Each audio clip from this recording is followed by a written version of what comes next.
Hello, everyone. I'm Allison, and welcome to my weekly meltdowns coverage of Survivor Ghost Island Episode 6 live after show rant.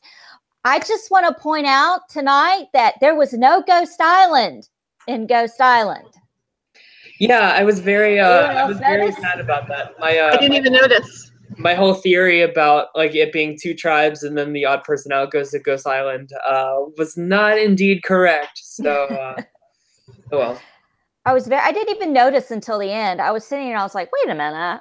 Yeah. There wasn't no Ghost Island in Ghost Island tonight. I didn't even notice. Well, I didn't notice till the end. So, well, you know, the inevitable happened. Three tribes. We have three tribes. Navidi, Malolo, and God help me, I don't know how to say this. I wrote it down. Yanuya. Yanuya. Yeah. Okay. So like, you knew you weren't going to remember it, right? Yanuya, Allison, Yanuya. Right. I know, because I have Yanunka. So Yanuya, Yanunka. So, okay. You know, we'll just call it the yellow tribe. I love the Yanuya tribe. Hey, Mars. Mars is in the chat room. Yes, this is the BB chat.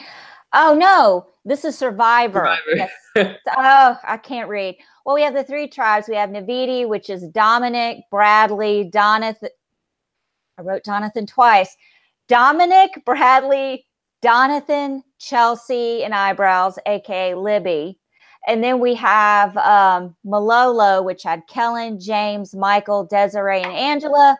And then Yanuya, Seb, Hair Sniffer Girl, I can't remember her name, Laurel, Chris, and Wendell. Mm-hmm. So it was exciting to, like, I'm like you guys. I'm like, I was really excited to see the tribe split up into 3 sets of 5. And Chris talking nonstop about himself on the game. He's a model. He's a model.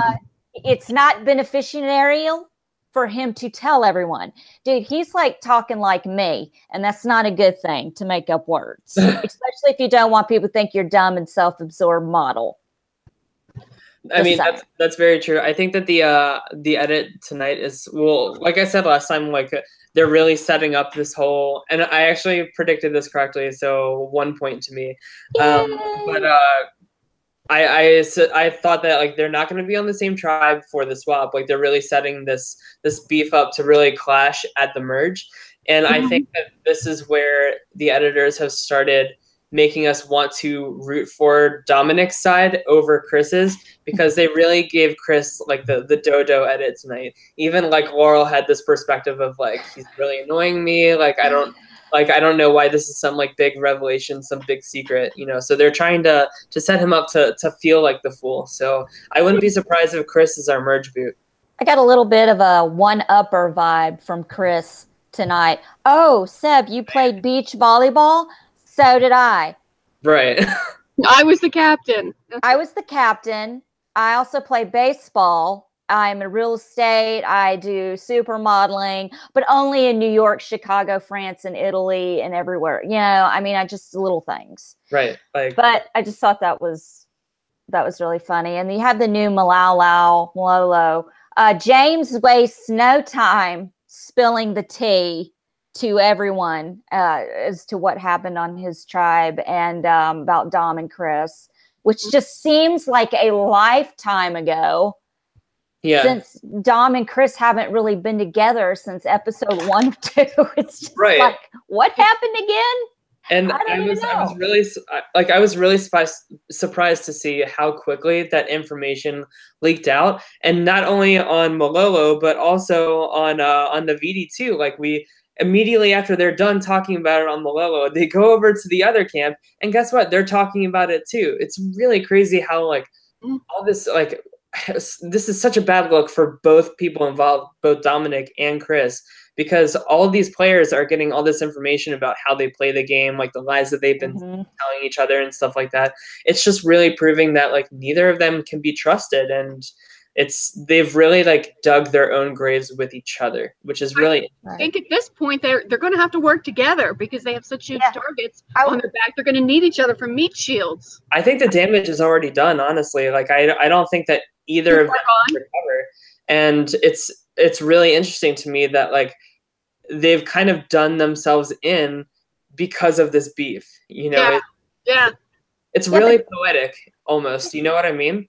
Yeah, but Dom's moved on. Libby is Satan now. You know, she's Parvati 2.0 to Dominic. Yeah. I mean, it's to me, all three tribes kind of sat down and just started spilling it about everything, just constant diarrhea of the mouth. Mm-hmm. And it's funny because that's like they all three tribes were bonding over how much they hated someone else on the other tribe. Right.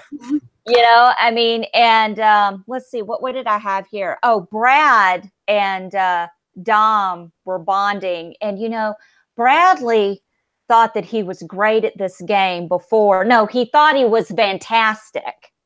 Well, of course. Now he probably thinks he's fantasticer or whatever the fuck. You know, I mean, it's just, thank God we didn't have a lot of him tonight. But I think there's like a bromance on the horizon with him and Dominic. But then again, the spoiler, if you don't watch, you know, whatever, I don't care. Next week's episode, they're going to be at each other's throats. So we get to the immunity challenge, which the hell, blindfolded, having that's fucked up. And then do the puzzle blindfold. I can't remember seeing this. All I know is Wendell, you could barely freaking hear. I know, he was like a low talker. Dominic's got people are grabbing the wrong bags. Libby about knocks herself the fuck out. Yeah. And let's see, Desiree is screaming so much, my throat hurts from her. Get it, oh my God, but that's how you got to get it done. You can't say she didn't try. I don't know about you guys, but I think, Allison, you would be a really great caller if we were. Oh, Lord have mercy, yes. I'd be screaming like I'd be like, do you hear me? Yeah. Come to me. This voice. No, come on. Not your left. Your other fucking left. The opposite of the right. There's two options. It's 50-50 here. Okay. I'm really not a fan of these challenges in general. I don't know how you guys feel about them, but to me, it's just painful to watch. And I'm telling you, like someday, like they're gonna have like a serious medevac because of this type of challenge. Like I don't know if you guys remember back to like Cambodia, but they almost lost Spencer and Joe in this same type of challenge where there's like blindfolds and like calling out like directions and stuff like that. And I just. Like production's gonna lose like America's favorite one of these seasons, and they're gonna be like, "Why did we keep doing this challenge?" It's not even like entertaining for me to watch. Like it's frustrating. Like, and I don't like it. It's very nerve-wracking. Well, Chelsea almost lost her eyebrows. Bitch walked right into one of the columns. Knocked him out. I thought I saw one hanging on and then jumped right back on her face. We didn't get to see her face after the fact. Yeah. No, it's probably busted up pretty good. Yeah, but, it's probably a good thing they didn't show it. Good thing she has eyebrows. So Malau lost, and Jeff Probst said it himself, this may very well be the worst tribe in Survivor history. Now, Desiree's devastated. She was just vote James, as long as it's not her. James wants Desiree out. Angela is starting to trust James, but as we can see in the end, doesn't go that way. It doesn't go that way. And Kellen, cold bitch, my God. Yeah. Kellen is talking to Angela on the beach, and it's very awkward. And my heart kind of I don't know. My heart kind of went out to Angela a little bit tonight. And I felt like, she's talking about, her kid, retired from the army, her kids are gone, she just went divorced, she's alone, she's got to look out for herself. And James flat out said, you will never be on the bottom with me. And I believed him when he said that. And I thoroughly believed that she was going to vote Desiree out. Yeah, I did too. I actually wrote down that I thought it was like James did a really great job connecting with Angela, almost making it like, and I thought it was a really smart move too. Like I was thinking like, I would listen to that if I were Angela, you know, like she was bitter. She was bitter that her tribe had voted against her previously. Yeah, and he was like, I have a connection with you on a human level. Why don't both of us make sure we're both here tomorrow? And I thought that was great, and I think I was very happy with it. It seems sincere to me. And Mars said in the chat room, Chelsea's eyebrows had more mentions on My Weekly Meltdown in the last few weeks versus Chelsea herself. Okay, so this is where we have the Chelsea update with Tyson.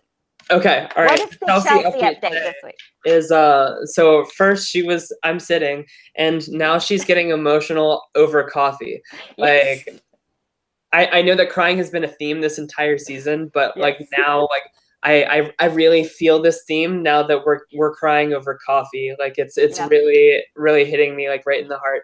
And so Chelsea, her winner is that it just keeps on soaring and soaring and soaring. You know, we have all these great confessionals from like Helen about like strategic moves and like reading and analyzing people. But, you know, that doesn't make a great winner in Survivor. You know what makes a great winner in Survivor? Being emotional over coffee. And I'm glad that we got some good solid time on a segment tonight for that. And so that's my Chelsea eyebrows. And stellar eyebrows. I mean, shit. I got nothing over here. I got nothing. I thought it was a great episode. James is gone. I was a little sad. This was a lot of James tonight, and I think we got to see a lot more of him tonight, and that's why he's to know him a little bit better. Yeah, I was about to say, I lost my train of thought. And you know, I was thinking that when he was talking about his childhood and you know, his struggles and everything, and I'm like, yeah, he's toast. Yeah, I knew. Toast. But like I'm saying, they have led me astray. I really thought that Angela was going to pull through. I don't know. But I just want to point out the death, he was voted out, but not to the death stare that he gave when they said, James, you voted out. And he was just like, are you fucking kidding me? Right. I guess he was just as shocked as we were that Angela didn't go with that, you know. Need that in a GIF immediately. Yeah, and I was just starting to like Angela as a character this episode. And then she went and did that, and like it just ruined it for me. Like I'm back on like poo-pooing. She scares me. I don't know. She has got that resting bitch face, and it's like beyond resting bitch face. It scares me. I'm sorry. She was in the zone tonight. She was all in the zone. I'm gonna have to say, Michael is gonna have to go through the woods everywhere and find a frickin' idol because he is in trouble. Yeah. He's gonna be digging through shit. He's got to find it. He's been digging through pounds of shit.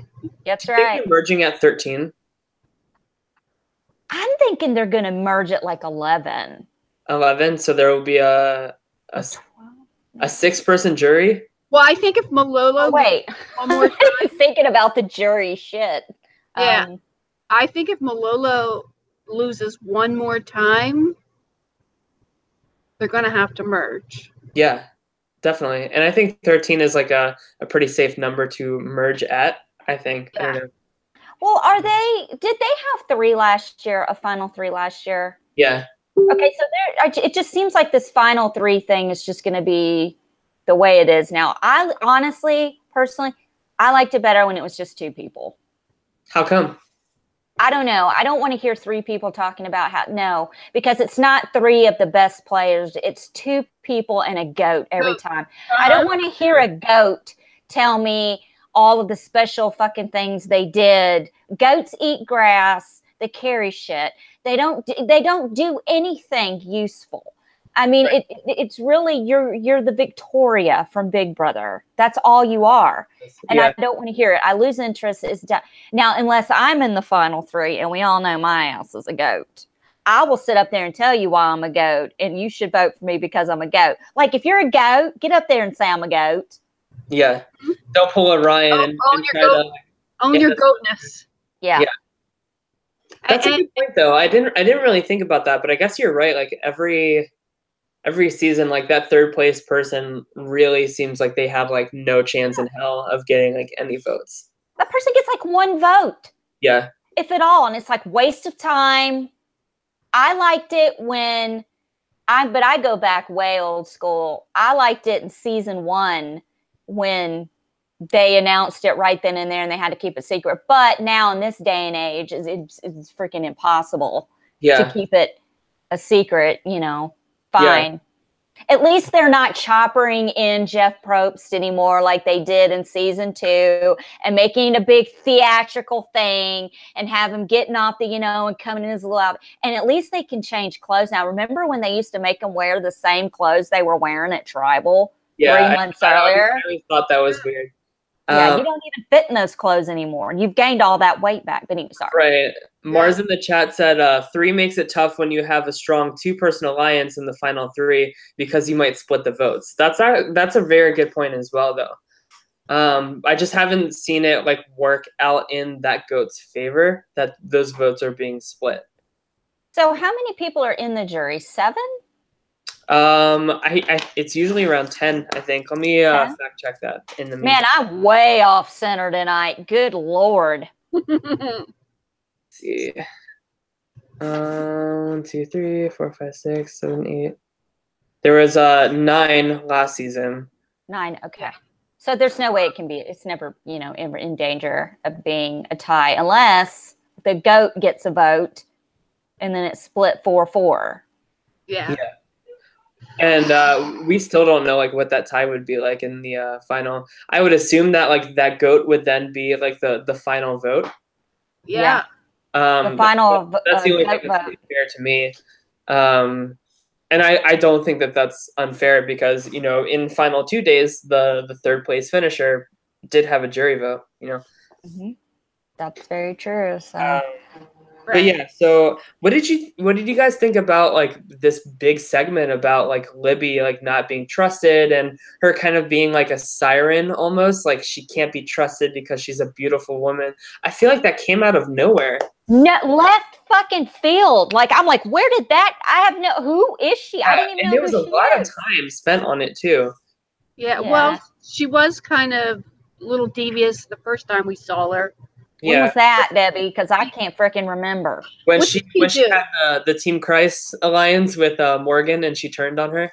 Yeah. I'm supposed to remember episode fucking 1. Yeah, and then Morgan was like, "Don't trust the pretty blonde" or something. Yes. Yeah. It was her. Was Dominic on that tribe though? Yeah, he was. Yes. So he saw that happen. But yeah, I thought it was really weird, and I'm curious like why they chose to spend all that time on this. So are they setting up for Libby to be this like big like villain? You know, like name dropping like Parvati as a comparison, like that's a pretty big deal. No, I don't see it. I don't see that at all. Is she the Kmart version of Parvati?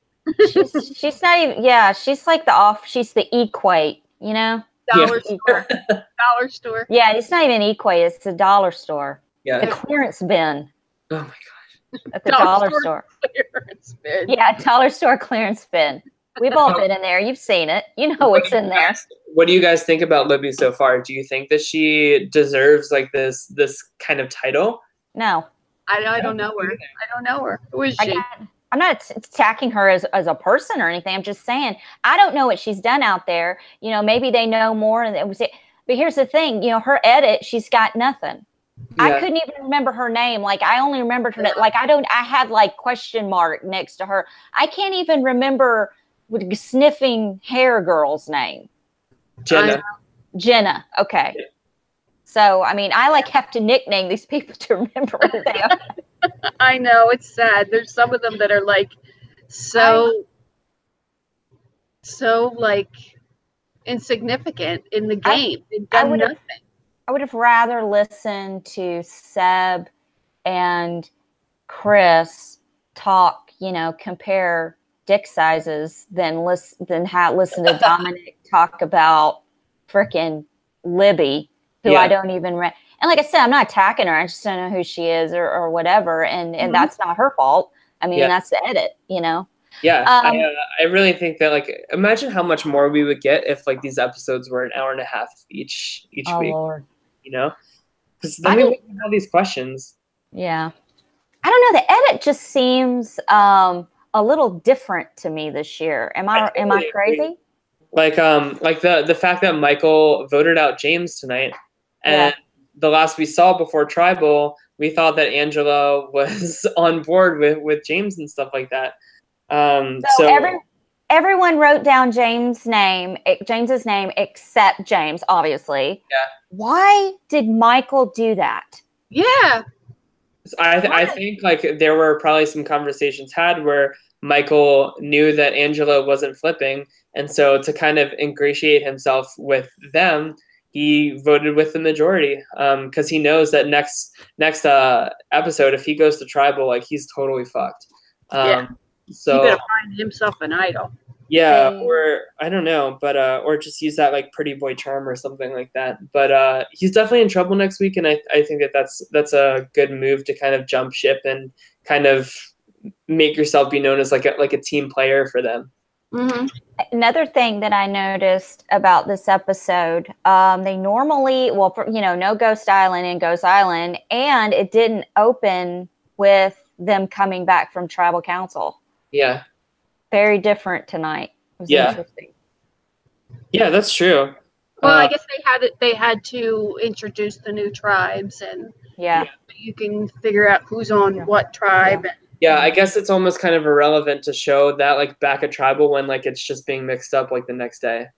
Well, I just think that, like, it was more important to talk about Libby than show Ghost Island, which is in the title of the effing show.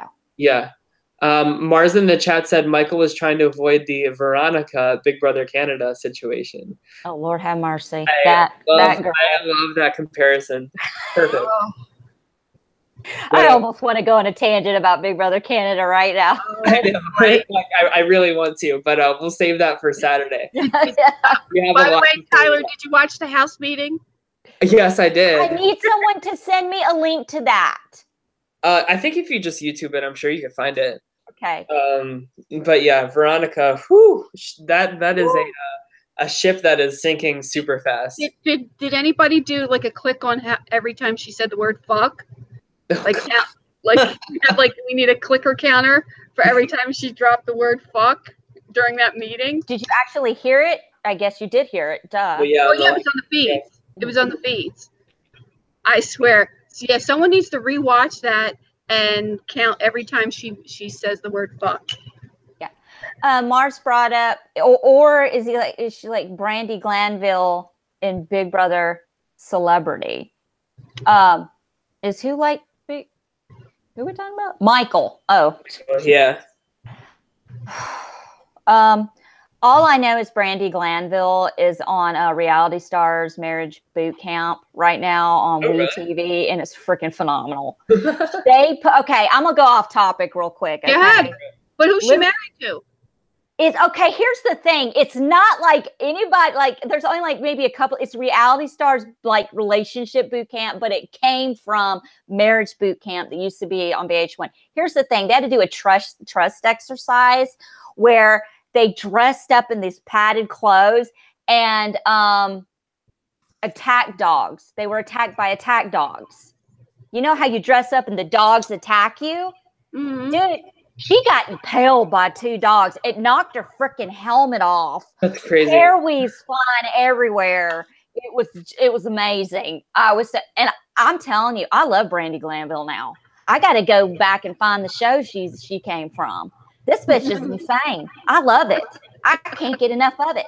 And we were discussing earlier that Polly Califiore from Big, is it Cody or Polly? It's Polly. Polly from Big Brother 17 or 18. It's 18. I'm really off it tonight.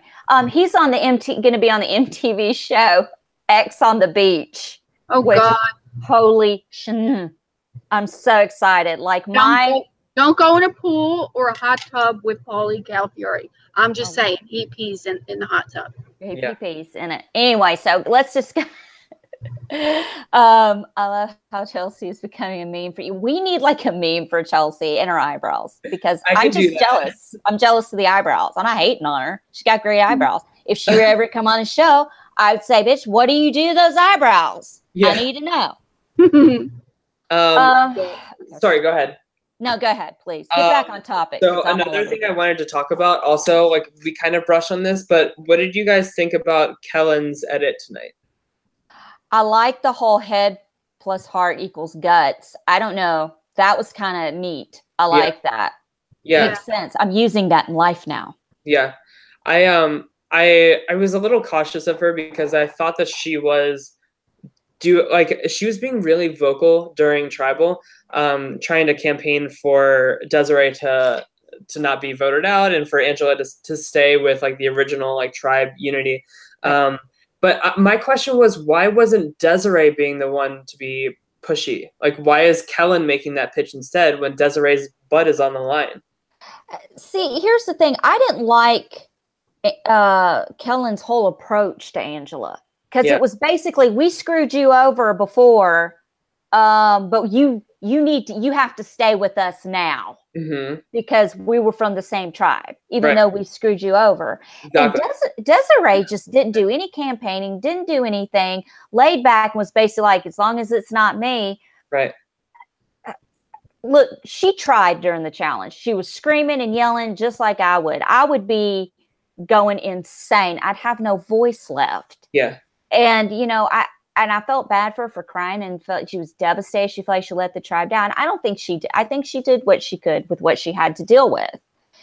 And while people were doing the puzzle, they were too busy going, don't be mad at me. I'm doing the best. But shut up and listen to me. I'm nobody's mad at you. Why are you making this a personal crybaby episode? Yeah. Just listen. That's why the puzzle's not getting done. Yeah, but also like Desiree could have been better. Like the reason that they lost, and she was screaming at the end. She was screaming during the puzzle. Yeah.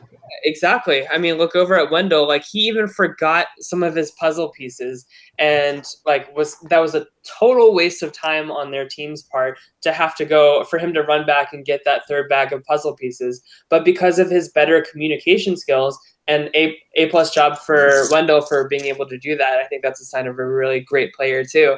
Yeah. That's the reason that they. Like that tribe won, and the reason that Desiree's team lost. Yeah, because I think at that point you have to stop. I mean, once you get past the, you know, them screaming, and you know, telling them where to get the bags and everything, you know, by the time you get to the puzzle, you got to calm the fuck down. Right. Yeah. And like it wasn't just Kellen that was feeling that way. I mean, like I wrote down that even Jeff Probst, like he says, like. You know, he says like, Wendell doing a great job communicating with the team. And then he says about Desiree barking orders at her tribe. Like just that difference of perception, I should say, of one team is doing a great job communicating. Wendell is doing a great job like leading his team.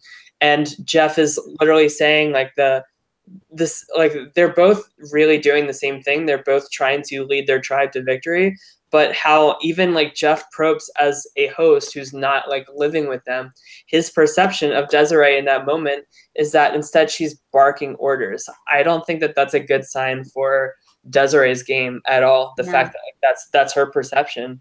It's okay to scream when you're up here and they're down here. Yeah. But when you're next to each other and you're doing the puzzle, screaming isn't necessary. I get where her heart was in the right place. Yeah. But it's just like, but I have a question. Since they all had to bring the bags together as a group to the puzzle.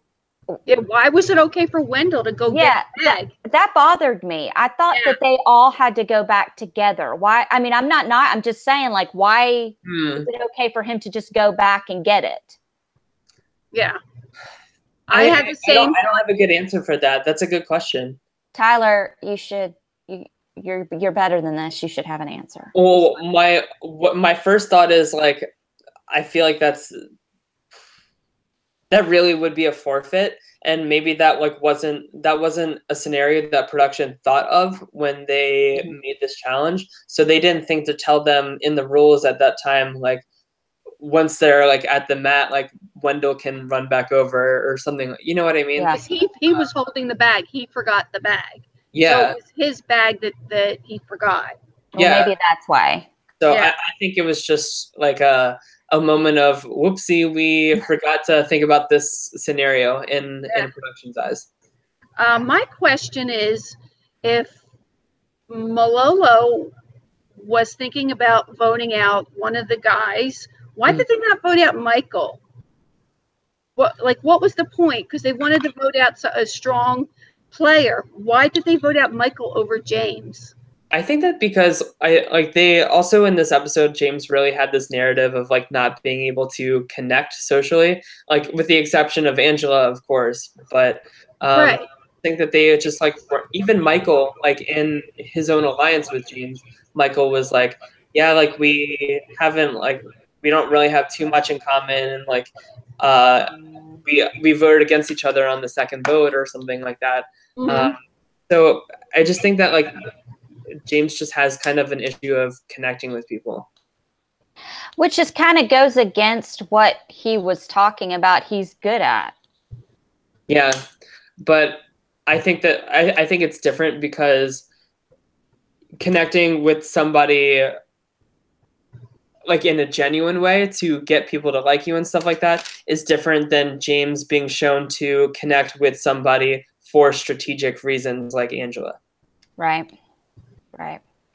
I don't know. I think if they wanted to keep winning, they should have, but then again, what has James won by him? Like what his he? Yeah, I mean, like I kept pointing out every episode, like James has really been shown to also have this narrative of failing physically at challenges, being very weak at challenges. Yeah. So maybe that's another reason why they wanted to keep Michael, is because now there are only 4 people in a tribe. Yeah, but then they know that the other one's going to get voted out, so you might as well get rid of Michael, keep James, keep him quiet, pretend you're with him, and then But then what if I'm sure they would have the same fear that we're all hoping for next week, that like say Michael gets another idol, like that would totally fuck one of the 3 of them. And if I were one of the 3 of them, then I would be kicking myself and saying we should have kept the stronger person so that we didn't lose this immunity, so one of us 3 isn't going home. What are the odds of Malolo actually winning next week? Yeah, I wouldn't put money on it. I don't know. I could see Navidi doesn't look like a very strong tribe to me. Like we have Dominic, Eyebrow Chelsea, Libby, who is like the devil reincarnated apparently, Bradley, who like hates everybody, and Donathan, who isn't very physically strong either. Like Dominic like would really have to carry that. I think Navidi will probably go to tribal next.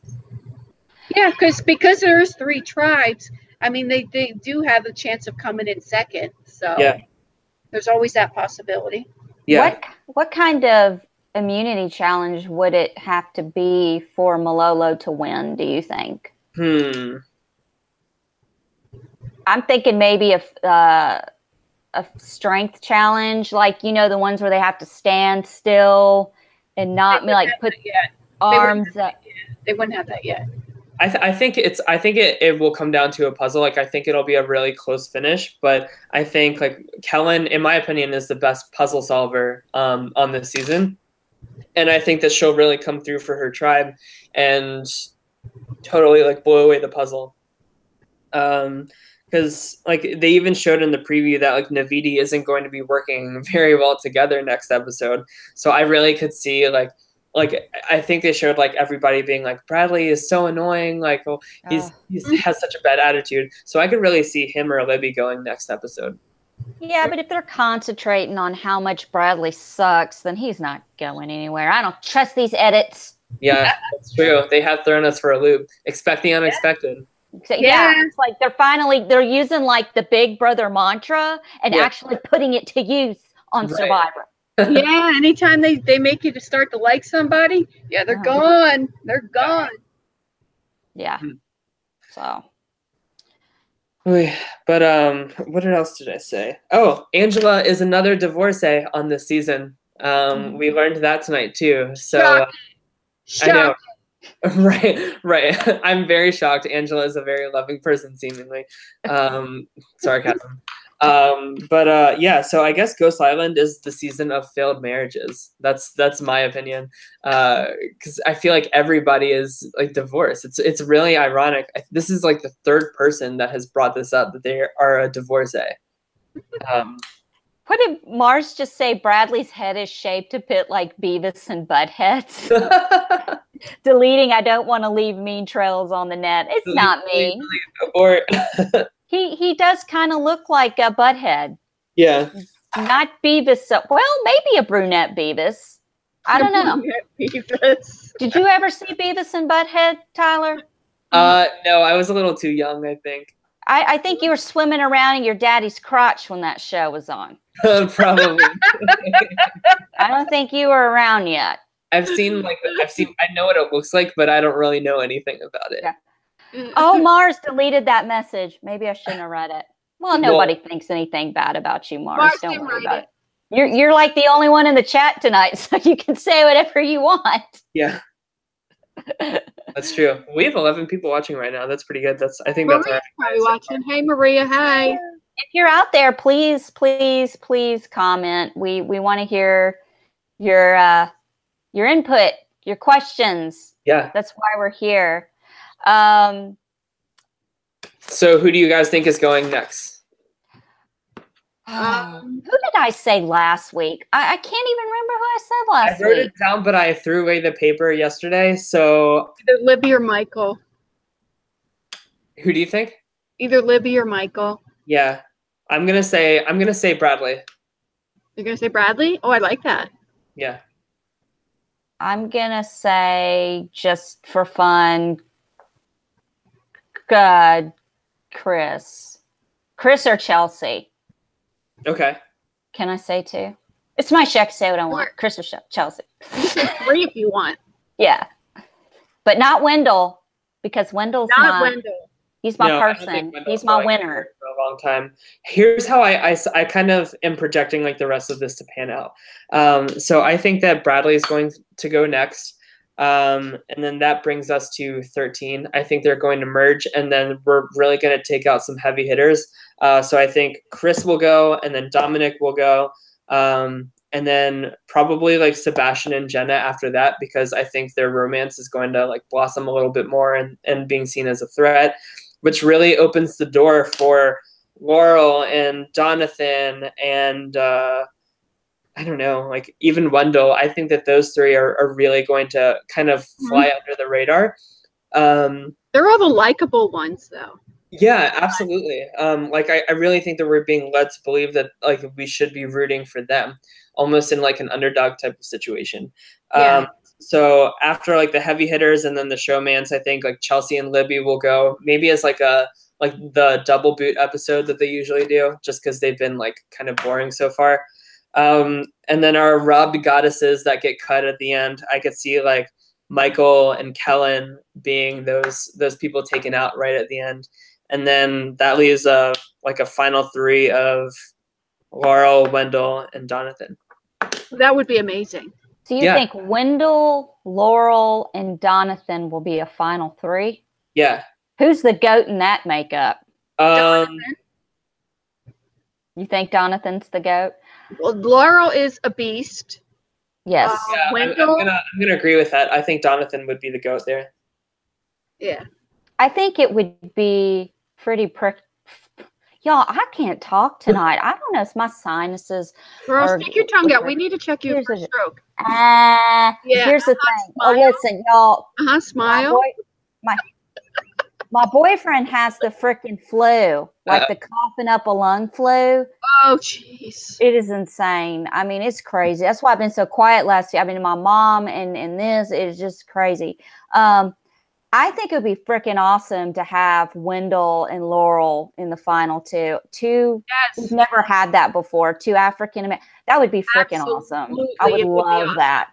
That would be awesome. Yeah, and then the third, the GOAT, who actually this is his first time seeing black people.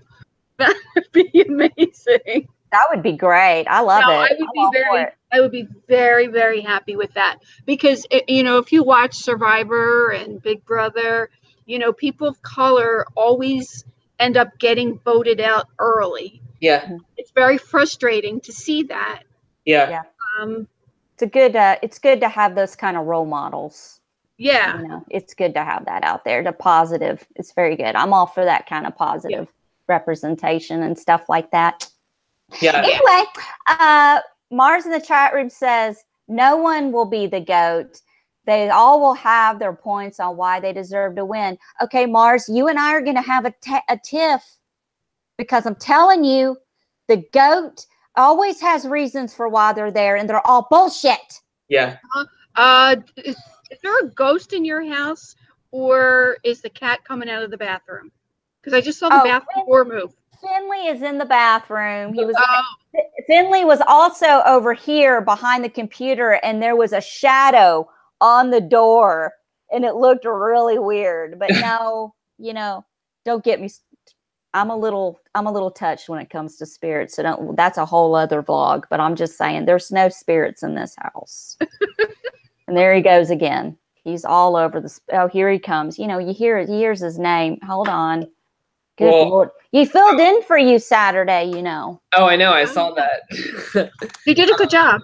So who do you guys think out of those three, like say Laurel, Wendell, and Jonathan go to final 3, who do you guys see winning that season? Do you think it's Laurel? Laurel. I'm going to say Wendell because that's my man. That's my pick. Did we lose him? Did we lose him? We lost him. Oh no! What? Oh, no. I didn't mean Finley was replacing you again. Oh no! Jump back on, sweetie. Where are you? Wait, I'm back. I'm so sorry. Don't scare us like that. You scared the hell out of us. I don't even know what I was talking about. And he's frozen. Okay, I don't know. I don't even know what I was talking about. What were we talking about? I don't know. You back, Tyler? You okay? You're still frozen? Hey, baby. You all right? See, I'm the one having bad storms here and tornadic winds outside. This should be me right now. God is the reason why I have internet right now. I'm pretty sure. Wait, I think I'm back. Okay. Yeah. Okay. All right. Okay. Sorry about that. I just have to keep you guys on your toes at all times. I know. But so say like Wendell, Laurel, and Jonathan are final 3. Like yes, like I think we all agree that Jonathan is the GOAT there. Yeah. But who do you guys see as being the winner out of Laurel and Wendell? That is hard because they're both really difficult. Good. That's really difficult. It would depend on seeing the show and what they did to get there to that point. I mean, because really, to be honest, they haven't really shown a lot of Wendell, and they have shown Laurel, but not a whole lot, I guess. But she is a competition beast. Yes. So I think that they've even though the narrative really hasn't been focused on Laurel, the edit is still really making sure that we don't forget about her by really even today, in this episode today, I actually wrote this down. So when Laurel went over to the Yanuya, the Green Tribe, the Booger Green Tribe, she hugs Sebastian and she says I finally get to hear the stories about the great Sebastian or something like that. She's being shown to again connect with people on a personal level. Yes, instantly bond with people. Yeah. We've got some new people in the chat. Hi, Eddie Smith. Oh, yeah, I know Eddie. We go way back. Hi, Eddie. Tell my secrets in the chat room. Super Ego. Who do you think will go next week? Well, I said Chris or Chelsea. I think it's Bradley. And you said Bradley. And I said Libby or Michael. So we're across the board. I'm being too nice, Mars said. Maybe I should just start being a bitch. Is that what you're saying? I'm being too nice in the video. Well, what's your rant for this week? I don't have a rant this week. Other than Okay, here's the thing. I don't, if I'm laying on an island with, I don't want to hear about you. I mean, I want to hear about you, but I don't want to hear about you. I want to hear about, like, if you're a 6 foot something good looking man and you look like a Ken doll and you were chiseled for God himself and you know it, like Chris, I don't want to hear about how you're a model. Yeah. I don't want to hear about all the great freaking things you do. Okay, Yeah. no shit. You don't have to tell me. You pretty much can freaking walk on water at this point. I get like, it. Congratulations. Like, your life has been handed to you on a silver platter. Here you go. I'm like a little gnome troll compared to you with my little 4'11" self. So give me a break. I'll climb you if you want. You can add that to your list of great things. Right.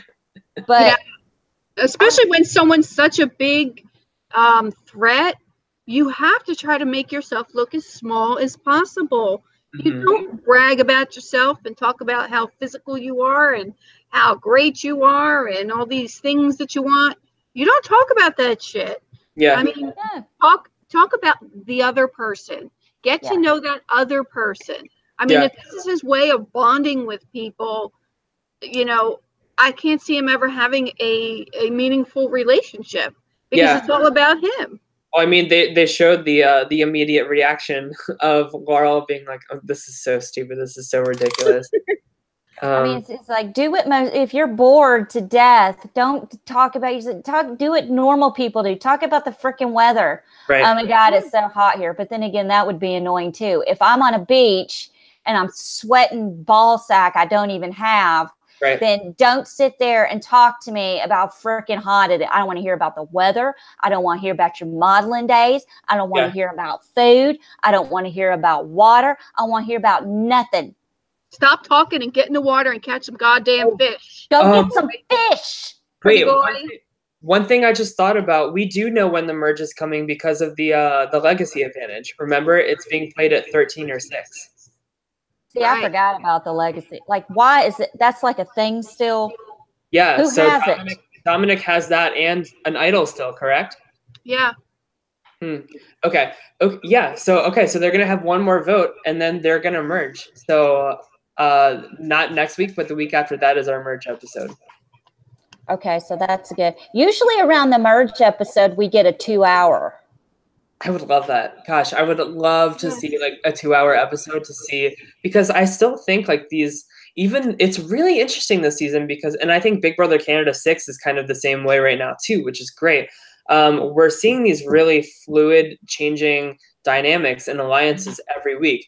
And it makes it hard for us to keep track of where everybody is at, but it makes for really delicious gameplay, you know, because everything is so fluid. There's no like Paul running like the entirety of Big Brother 19 type of situation. I love how you just said delicious gameplay. Yeah, like it's really I love it. Like it's great. Like I'm so much more captivated talking about this than saying like, oh, Dominic is running the whole game and nobody's gonna turn on him.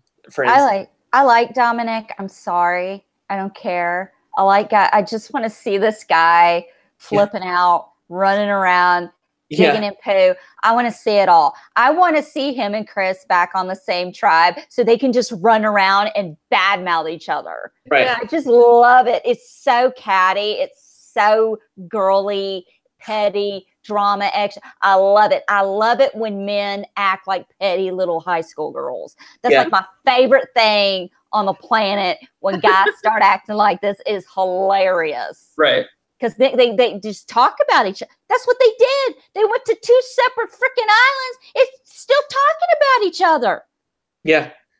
Well, now that we remember that he has the legacy advantage, I stand like by my theory even more firmly now that Chris is going to be the merge boot. You know, because there's no way that you know, say like Dominic, even if it's really close with the numbers, even if like it's kind of close in terms of like who's siding with who.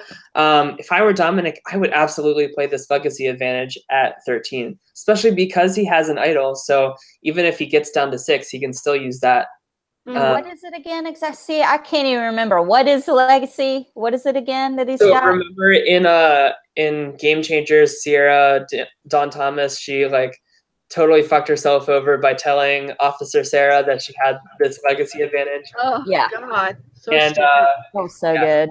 I wish I'd covered it then. So basically it's essentially a hidden immunity idol, but you can only play it at final 13 or final 6. Okay.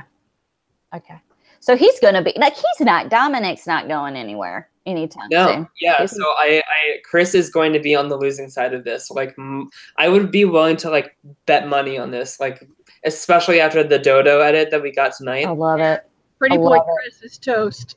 I can't wait till they merge and it comes down to Dominic and Chris, and these two just get into a bitchy cat fight at Tribal Council.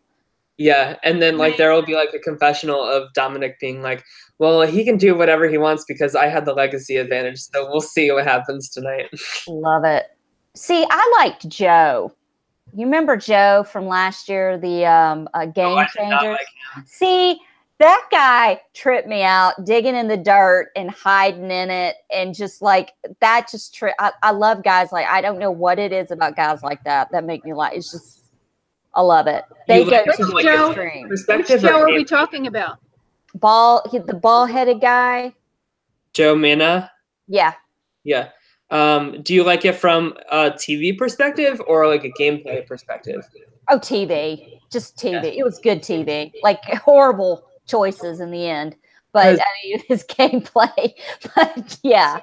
If I were ever playing Survivor or Big Brother, the Joe, the Tony, the Arlie from Big Brother Canada 2, that is the first person I would take out because I cannot deal with unpredictability in this game. Yeah, chaos. Chaos rules. Gotta go. It makes for boring TV, but I don't care. Like that would scare the shit out of me, is dealing with somebody like that. Yeah, but when you're playing in the game, you would do that.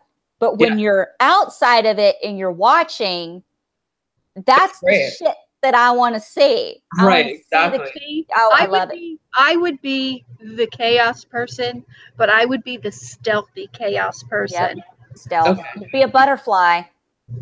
So like when you wouldn't know that I was causing the chaos, but yeah. I'm actually in the process of rewatching Big Brother Canada 2 with my roommate, and we just got to the episode where Netta, she wakes up late to empty out all of like the ketchup and the mustard and like all the condiments because she knows that Kenny on Slop, like he doesn't do well unless he puts like a ton of condiments on it. And she's like, I want him weak for the next challenge, so I'm throwing out all of this stuff. So that's what you would do, Debbie. I might. I could so see you doing that. Yeah. See, she's not going to tell us what she would do. Exactly, yeah. Oh, I'll tell you what I do. Yeah, you're not going to know that I'm doing things. You know, I'm going to do things in the darkness of night when you're not looking, and it's going to fuck you up. Yeah. Like, I'm the kind of person that'll come in and be like, hear the argument and whatever, and I'm going to be like, are you going to take that? Are you going to listen to that? And then walk away. Then Homer Simpson my ass out. I didn't say anything. All I said was I wouldn't just deal with that. That's so funny. I love that. I don't know about you, but that's a bunch of bullshit. But that's just me. I'm just saying. Don't get me lying. I'm not in this. I'm in it, but I'm not in it. Just saying. Everybody's getting along again. Oh, no. Nay. Somebody needs to get in an argument. What can I get into? Okay, guys. Mars in the chat just asked, where do you rank Netta's exit on her second time in Big Brother Canada? So she's actually doing an AMA on Reddit right now as we speak. So I hope that she answers some of my questions. But she is my favorite Big Brother player of all time. So even with her appearance in Big Brother Canada 5, I still rank her super, super, super high and still my favorite player. Her exit, like that double eviction, it broke my heart, but I still loved it from an audience point of view. And that just goes to show like how strong I think like the casting in Big Brother Canada 5 is. That like literally my favorite player ever can go home, and I still rank that as one of the best episodes ever. My favorite Big Brother Canada player was Bruno, And I love Bruno so much that I could not even watch that man's eviction. What do you like about you, Bruno? I love him. I don't know. I love him. Well, I love Bruno. Well, hold on. We're talking about Survivor, so hold on a second. Yeah, I don't want to lose anybody here. But I get what y'all are saying. I've only seen season 5 and 6 of Big Brother Canada, so I'm like really have no idea what you guys are talking about. Yeah. So I guess like we can talk about Survivor, like who our favorite people on Survivor are. What do you guys think about that? I have tons. I love Boston Rob. I love Rob Sesternino, of course. I'm a huge Rob Sesternino fan anyway. Yeah. Joe Anglem. I'm sorry. Love him. Pretty boys. Love that hair. Oh. Basic. Ozzy. The hair just does it for me. I just can't. Who is it? Joe Anglem. Oh, yeah, the hair. I like Ozzy. See, I go back with Ozzy 12 years now. Oh. I remember when Ozzy was a little bitty Ozzy. You guys are killing me with these bad hair. I can't. I love Officer Sarah. I loved Officer Sarah. Sarah was my winner pick going into that season, actually. She's like my Derek from Big Brother. Yeah, like my favorite. I'm gonna have to say is David Ray. Love you, David. Okay, I like that pick a lot better. Now I'm just saying Joe Anglem is because he's just so beautiful. He is. As far as player would be David Ray. Sorry, love him. Is he the writer? Yes. What? Is he the writer? Okay. Yeah. I like Dr. Mike. Dr. Mike is like another one of those. The dick doctor. The dick doctor. So funny. Have you listened to his stuff on Rob Has a Podcast? Do what? Have you listened to his like interviews on like Rob Has a Podcast? Yes. Have you heard the kind of Love Line-esque version of Rob Has a Podcast that they did? I listened to every episode and I submitted a question and it didn't get answered. So I guess I'll just be single forever. Oh, you'll be all right. You need to ask me those questions. I'll help you out. We're going to do a love line with Allison. I'm going to answer everybody's questions and I'm going to set everybody straight on relationships. We're going to do this. We're going to get Phelan on here. It's going to be a party. It's going to be insane. Deborah's stroking her pussy right now. I mean, we're all over the place. Okay, guys. So they've got to wrap this up. We're going an hour. We will be back next week for episode 7 of Survivor Live After Show Ghost Island. Hopefully there'll be some Ghost Island in there. That's a big one, Deborah. That's a big one. That's a big kitty. No, this is the baby. This is a little teeny tiny girl. She's so little. She's got the resting bitch face going on right now. The side eye. She's side eyeing me. Doing the Jenna. Everybody say hi to Jane. She's side eyeing me. I'm kind of scared. Say bitch. You're a bitch. Yeah, that's a bitch face right there. Well, see, Deborah got to see a live Finley attack the other day after Big Brother. After we got done, he hissed, batted, everything. It was insane. He was done. Okay, so we'll be back next Wednesday at 9, 8 Central for episode 7 of Survivor Ghost Island. And Big Brother Canada. And Saturday, if you watch Big Brother Canada, we will be live Saturday at 2, 1 Central. If there's a time change, we'll definitely let you guys know ahead of time. You can reach Debbie on Twitter at My Next Life Debbie, DEBI. Right? Yep. Is that right? That's right. Okay, and Tyler, I can't get yours right. So how do we reach you? Here it is right here at T Lions. You wrote it backwards. Did you write it backwards? No, it probably mirror flips. It's showing right now? Because remember, it was backwards last week. That was so good. Okay. Well, at T Lions, and I'm posting a really cool photo series in like a week or two. So I'm really excited to. I can't like say what it's about. I've told you guys, but I'm really excited to. So just follow me on Instagram if you want to see some cool photos. I want to give a special shout out to our fan Mars in the chat room. Mars, we want to know who you are. We have no idea who you are. If you want to send me an email or something, or let us know who you are. And if anybody has any questions or anything about the show, is interested in coming on the show or anything. Yeah. My email is memphisdarling, one word, memphisdarling @gmail.com. And Mars, we want to know who you are. Shoot us an email. Yes. If you, again, I'm on Instagram, the.memphis.darling, Twitter @Summers, SOMMERS 1977. And please subscribe to My Weekly Meltdown on YouTube. You will get notifications when we go live. Also, please like My Weekly Meltdown on Facebook, because you'll also get a notification. And his name is Marshall. That doesn't give us anything but a name. Is it Marshall Mathers? Is it Marshall? Oh, gee, I hope not. No, he's not the same guy. We had like a crazy racist in here one night, and his name was Marshall Mathers. It was insane, but it's not Mars. He's not Mars. But send us a message. Let us know who you are. We're about to get out of here. Anyway, thank you for putting up. I'm sorry, I'm all over the place. I don't know. Maybe my hair's too tight. Who knows? We'll see you guys next week. Thank you so much for watching. Bye. I guess I got to hit stop, bro. Y'all, oh my God.